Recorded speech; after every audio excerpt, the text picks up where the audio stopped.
Hi everyone, welcome back to Digital Partners. In today's video, we are going to show you how to remove your user account password in Windows 11. Let's get started.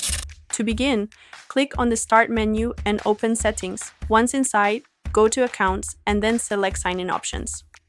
Here, you will find different authentication methods, but what we need to do is click on Password and then on the Change button. At this point, you will be asked to enter your current password.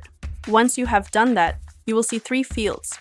The first two are for setting a new password, but to remove it, simply leave them empty. After that, click Next and then Finish, and your password will be removed. To confirm that everything worked correctly, sign out of your account. Now, when you try to log back in, you will see that Windows no longer asks for a password, and that's it. Now you know how to remove your user account password in Windows 11. We hope this tutorial was helpful. If you have any questions, feel free to drop them in the comments. Don't forget to like, subscribe, and hit the bell so you won't miss our upcoming tutorials. Thanks for watching Digital Partners, and I'll see you in the next video. Bye.